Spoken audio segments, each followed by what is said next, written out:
Hello! Coucou! Stéphane et Magali, initiateurs de vos aventures en famille, provocateurs de relations familiales épanouies et sereines. Une vidéo aujourd'hui en réponse à Céline qui a des soucis à l'heure du coucher avec son petit garçon.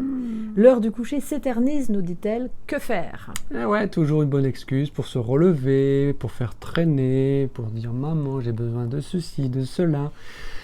Ouais, on a connu. Je pense que tout parent connaît cette période où l'enfant n'a pas envie ou voilà. J'ai pas sommeil. Alors, on va déjà repartir sur les bases, c'est-à-dire les besoins physiologiques. Parce que oui, Céline, elle a raison de s'inquiéter.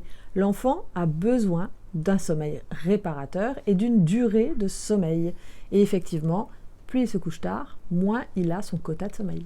Donc, effectivement, on ne lâche rien, on résiste. Bon, ok, tout ça c'est très bien. On va quand même pas l'attacher dans le lit. Non. Jusqu'à ce qu'il s'endorme. Non, effectivement. Alors, petit rappel, mais il y avait une vidéo dédiée, mais on va en reparler vite fait, c'est le rituel. Vous savez, ce rituel du coucher, alors il commence pas juste à l'heure du coucher, il commence un peu avant. Les enfants doivent être dans une habitude. On sait que, on prend la douche, il y a le repas, après, il y aura une histoire. Mais voilà, mettre en place un rituel. Le rituel, en fin de compte, ce sont les règles, et ça, Exactement. On n'y déroge pas. On a les règles, on sait à l'avance comment ça va se passer, on a dealé, on est tous d'accord, donc chacun doit remplir sa part de contrat, et notamment l'enfant. Pour autant, des fois, ça ne suffit pas. Maman, j'ai soif. Pourquoi tu es debout? Tu vas te faire pipi. Il y a toujours quelque chose qui fait que, par moment, notre enfant ne veut pas se coucher. Alors peut-être qu'il est important aussi d'aller chercher le pourquoi. Bon alors déjà, pour ces petits trucs, l'astuce, on intègre ça dans le rituel. Comme Oui. ça, c'est simple. Mettre une petite bouteille d'eau, par exemple, sur la table de nuit. Le passage aux toilettes obligatoire avant d'aller se coucher.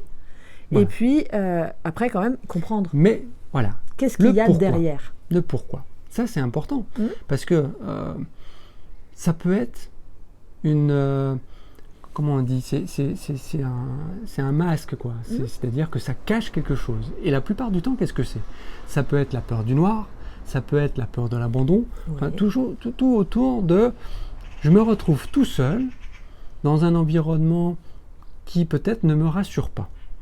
Alors, ça vient du jour au lendemain. Alors, est-ce qu'il y a eu une rentrée dans une nouvelle école? Est-ce qu'il y a eu un changement au sein de la famille? L'arrivée d'un petit frère, d'une petite sœur? Un déménagement? Un changement de lit? Ça aussi, ça arrive au moment où on veut changer le mobilier, où on devient grand.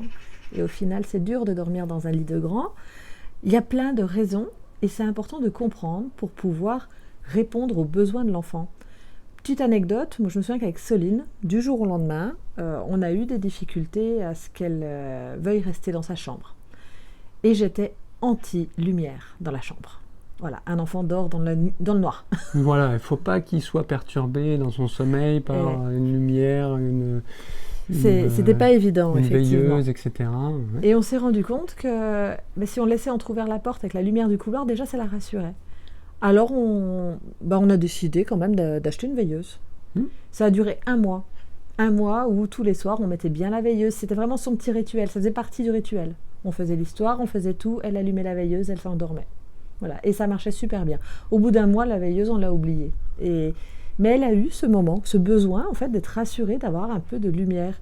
Et sachez qu'il existe des veilleuses qui ne perturbent absolument pas le sommeil de l'enfant. Papa, j'ai peur des monstres.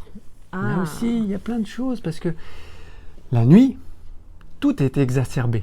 Les bruits, les ombres. Et effectivement, ça peut perturber l'enfant, ça peut faire tourner son imaginaire, etc. Donc là aussi, soyez attentifs, soyez vigilants, discutez et trouvez vos propres astuces, vos propres moyens avec votre enfant qui vont le rassurer. Ça peut être un attrape-rêve, ça peut être une histoire de le croque-monstre sous le lit qui est là bienveillant avec votre enfant. Enfin, chacun a ensuite sa sensibilité, son histoire avec son enfant et ses trucs et astuces qui fonctionnent avec son enfant.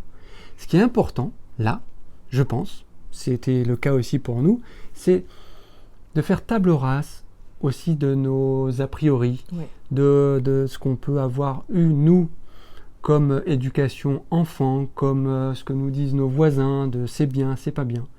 Trouvez ce qui fonctionne pour vous, avec vos enfants, et puis mettez-les en place. L'essentiel, c'est quoi? L'essentiel, c'est que la nuit se mette correctement bien en place, que le sommeil soit bien réparateur pour votre enfant et que tout le monde soit apaisé. Donc, essayez de discuter, ouvrez l'oreille, soyez attentifs aux questionnements, aux peurs, aux craintes de vos enfants et vous allez trouver ensemble les astuces qui vont l'aider à s'endormir au plus vite. On vous souhaite de bonnes nuits, Céline, en tout cas. Oui, effectivement. Et n'hésitez pas à continuer à nous suivre en vous abonnant à notre chaîne YouTube et de retrouver nos conseils et astuces coaching sur notre page aventure de notre vie.com. On vous dit à tout bientôt, faites de beaux rêves. Bye bye. Ciao.